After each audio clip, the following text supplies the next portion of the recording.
पुराण। पुराण का शाब्दिक अर्थ है प्राचीन या पुराना। भारतीय संस्कृति के विभिन्न साहित्यों में पुराण का स्थान सर्वोपरि है। पुराण भारतीय संस्कृति के भंडार हैं, जिनमें भारत के सत्य तथा अमर आत्मा समाये है। इन्हें पढ़े बिना भारत की असली तस्वीर सामने नहीं आ सकती है। भारतीय जीवन का दृष्टिकोण स्पष्ट नहीं हो सकता। मनुष्य की सही राह का पता नहीं चल सकता। इनमें आध्यात्मिक अधिदैविक सभी का विस्तार से वर्णन है। दुनिया में ऐसा कुछ नहीं है जिसका वर्णन पुराणों में नहीं हुआ है। जैसे ज्ञान, विज्ञान, मानव मन, ऐसा कोई विचार या योजना, मानव जीवन की ऐसी कोई बात पुराणों में जीवन के सभी पहलुओं को अच्छा प्रस्तुत किया गया है। इस कथन की सत्यता से कोई इनकार नहीं कर सकता। पुराणों में कहा गया है, ब्रह्मा जी ने सबसे पहले पुराणों की रचना की। इसी भारतीय दर्शन से भारतीय विचार तथा भारतीय आध्यात्मिक विचार प्रणाली का निर्माण हुआ। पुराणों ने भारतीय जीवन को जीवन का एक व्यवस्थित रूप दिया, जैसे रस, जीवन शैली, जीवन व्यवहार, जीवन की धड़कन तथा लोक व्यवहार तथा लोक जीवन। ब्रह्मांड पुराण में कहा गया है, सभी वेद तथा संपूर्ण उपनिषदों का ज्ञान होते हुए भी जिन्हें पुराणों का ज्ञान नहीं है, वह विद्वान नहीं हो सकता। पुराण भारत के सार्वजनिक जीवन में इस तरह बस गया है कि दैनिक जीवन अभ्यास में उनके प्रत्यक्ष रूप को देखकर, पुराणों को पढ़ते हुए जब उनके सैद्धांतिक रूप को पुराण में पहले से उपस्थित होने से मन चकित हो जाता है, लोक जीवन की हर धड़कन में उनकी गहरी पैठ देखकर मन हैरान, रोमांचित तथा गदगद हो उठता है। निश्चित रूप से लंबे समय तक अभ्यास में रहने के बाद विचार की कई धाराएं अपना मूल रूप खो चुकी हैं। फिर भी यह समझने में देर नहीं लगती कि उनकी जड़ें पुराणों में हैं। पुराणों की संख्या 18 है। ब्रह्मा पुराण। ब्रह्मा पुराण सबसे प्राचीन पुराण है। इस पुराण में 246 अध्याय तथा श्लोक संख्या लगभग 10,000 से 13,787 हैं।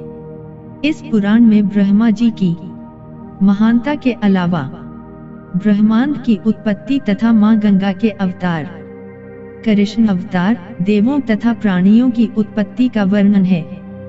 इसका एक परिशिष्ट सौर उपपुराण भी है, जिसमें उड़ीसा के कोणार्क मंदिर का वर्णन है। पद्म पुराण। पद्म पुराण में 641 अध्याय तथा 48,000 श्लोक हैं। मत्स्य पुराण के अनुसार इसमें 55,000 तथा ब्रह्म पुराण के अनुसार इसमें 59,000 श्लोक हैं।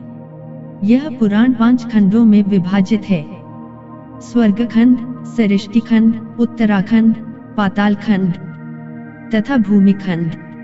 इस पुराण में आकाश, पृथ्वी तथा नक्षत्रों की उत्पत्ति के बारे में बताया गया है। इस पुराण में अनेक विषयों के साथ विष्णु भक्ति के अनेक पक्षों पर प्रकाश डाला गया है। पुराण में बताया गया है, जीव 4 प्रकार के होते हैं, जिन्हें उदिब्ज, अंदाज, स्वेदज तथा जरायुज की श्रेणी में रखा गया है। भागवत पुराण। यह सर्वाधिक प्रचलित पुराण है। इसमें कुल 12 स्कंध, 335 अध्याय तथा 18,000 श्लोक हैं।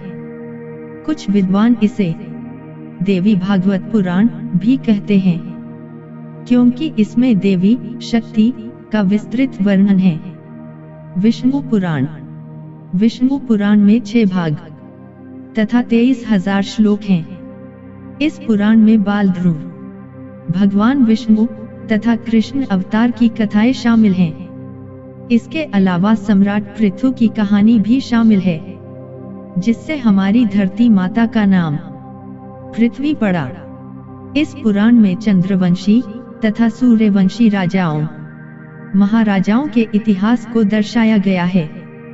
हमारे भारत की राष्ट्रीयता की पहचान सदियों पुरानी है, जिसका प्रमाण विष्णु पुराण के श्लोकों में मिलता है। विष्णु पुराण एक ऐतिहासिक ग्रंथ है। वायु पुराण, वायु पुराण को कुछ लोग शिव पुराण तथा ब्राह्मण पुराण का ही हिस्सा मानते हैं। एक शिव पुराण पृथक भी है। नारद पुराण में दी गई पुराणों की सूची में इसे स्वतंत्र पुराण माना गया है। इसमें वायुदेव ने श्वेतकल्प के संदर्भ में धर्म का उपदेश दिया है, इसलिए इसे वायु पुराण कहा जाता है। इसमें राजाओं के गुण दोष, गंगावतरण, विश्वामित्र कथा तथा वर्णाश्रम का उल्लेख है। नारद पुराण, नारद पुराण में 2 खंड है। पूर्व खंड में 125 अध्याय तथा उत्तर खंड में 82 अध्याय हैं। इसमें 18,000 श्लोक हैं। इस ग्रंथ में हमारे 18 पुराणों का सार दिया गया है, इसलिए इसे महापुराण भी कहा जाता है। पहले भाग में मंत्र के नियम तथा मृत्यु उपरांत क्रम आदि का भी विवरण दिया गया है। इस पुराण में गंगा अवतरण की कथा का भी विस्तार से वर्णन किया गया है। दूसरे भाग में संगीत के 7 स्वर तथा सप्तक हैं। संगीत प्रणाली को आज भी भारतीय संगीत का आधार माना जाता है। मार्कंडेय पुराण, यह पुराण अन्य पुराणों से कुछ छोटा है। मार्कंडेय पुराण में 7,000 श्लोकों को शामिल किया गया है। इसमें 138 अध्याय शामिल हैं। इस पुराण में ऋषि मार्कंडेय, ऋषि जैमिनी के बीच सामाजिक न्याय तथा योग के बारे में ज्ञान की बातें शामिल हैं। इसमें भगवती दुर्गा तथा श्री कृष्ण से जुड़ी कथाएं भी दी गई हैं। अग्नि पुराण, अग्नि पुराण में 383 अध्याय हैं तथा 11,500 श्लोक दिए गए हैं। इस पुराण को हम भारतीय संस्कृति का ज्ञान आधार कह सकते हैं। इस ग्रंथ में महाभारत, मत्स्यावतार तथा रामायण की छोटी छोटी कहानियां दी गई हैं। इसमें तथा भी कई विषय जैसे भूगोल, गणित, फलित ज्योतिष, विवाह, दिनचर्या बताए गए हैं। भविष्य पुराण, भविष्य पुराण में 212 अध्यायों को शामिल किया गया है तथा 15,000 श्लोकों को शामिल किया गया है। इस पुराण में सूर्य के महत्व तथा इसमें मुख्यतः ब्राह्मण धर्म, आचार, वर्णाश्रम धर्म आदि विषयों का वर्णन है। इस पुराण में नागों की पहचान का वर्णन किया गया है। ब्रह्मा वैवर्त पुराण, ब्रह्मा वैवर्त पुराण में 18,000 श्लोक तथा 218 अध्याय हैं। इस ग्रंथ में ब्रह्मा, तुलसी, गणेश, सावित्री, सरस्वती, लक्ष्मी तथा कृष्ण की महानता को दर्शाया गया है। इनसे जुड़ी कथाएं भी दी गई हैं। इस पुराण में आयुर्वेद से संबंधित ज्ञान भी दिया गया है। लिंग पुराण, लिंग पुराण में 163 अध्याय हैं तथा इसमें 11,000 श्लोक हैं। इसमें खगोलीय काल में युग तथा कल्प आदि की उत्पत्ति का वर्णन किया गया है। इस पुराण में शिव के 28 अवतारों की कथाएं दी गई हैं। इस पुराण में अघोर विद्या तथा अघोर मंत्र भी बताए गए हैं। वराह पुराण, वराह पुराण में 217 स्कंध हैं। इसमें 24,000 श्लोक, संप्रति केवल 11,000 ही हैं। इस ग्रंथ में 12 अवतारों की कथा के अतिरिक्त भगवद गीता का भी विस्तृत विवरण दिया गया है। इस पुराण में पाताल लोक, स्वर्ग तथा कई अन्य लोकों का वर्णन विस्तार से किया गया है।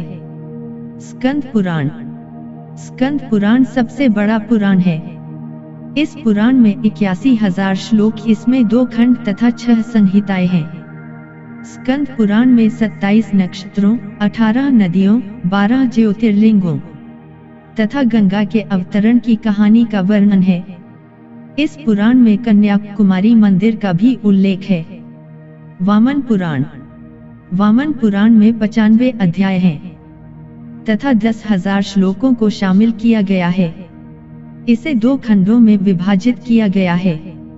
इसमें 7 द्वीपों की उत्पत्ति, पृथ्वी, पहाड़ों तथा नदियों की भौगोलिक स्थिति का उल्लेख है। कूर्म पुराण, इस पुराण में 4 वेदों का सार बताया गया है। कूर्म पुराण में 17,000 श्लोक तथा इसके 2 भाग हैं, जिसमें 51 तथा 44 अध्याय हैं। इसमें सागर मंथन की कहानियों को विस्तार से लिखा गया है। इसमें ब्रह्मा, विष्णु, शिव, पृथ्वी, गंगा की उत्पत्ति का वर्णन है। मत्स्य पुराण, मत्स्य पुराण में 291 अध्याय तथा 14,000 श्लोक हैं। इस पुराण में जल प्रलय तथा मत्स्य अवतार की कथाएं दी गई हैं। गरुड़ पुराण, गरुड़ पुराण में 2 खंड हैं, जिसमें पूर्व खंड में 229, उत्तरखंड में 35 अध्याय तथा 18,000 श्लोक हैं। इस पुराण में यमलोक, प्रेतलोक, नर्क तथा लगभग 84 लाख योनियों के बारे में, मृत्यु के बाद की घटनाओं के बारे में विस्तार से बताया गया है। ब्रह्मांड पुराण, ब्रह्मांड पुराण में 109 अध्याय तथा 12,000 श्लोक हैं। इस पुराण में ब्रह्मांड में स्थित ग्रहों का वर्णन किया गया है। कई सूर्यवंशी तथा चंद्रवंशी राजाओं का इतिहास भी संकलित है।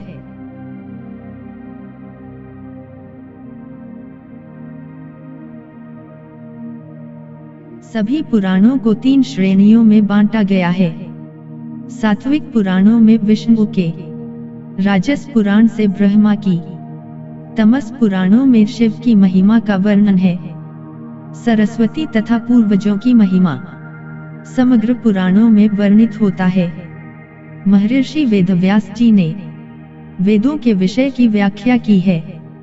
यज्ञ, साम, ऋग तथा अथर्व को 4 भागों में बांटा गया है, पर पुराणों के शाब्दिक ढांचे को उसी रूप में सुरक्षित रखना अनावश्यक समझ उसके अर्थ भाग को लेकर उन्होंने 18 प्रकरणों की एक पुराण संहिता लिखी। सूत शौनक के संवाद रूप में केवल 4 पुराण संहिताएं ही प्राप्त होती हैं। 18 पुराण आधारशिला हैं तथा वे 4 पुराण संहिता व्यास जी के हैं। इसकी रचना मूल पुराण संहिता के आधार पर की गई है। इस तरह पुराण संहिता के आधार पर रचित होने के कारण सभी पुराणों की रचना व्यास ने की थी, ऐसा माना जाता है।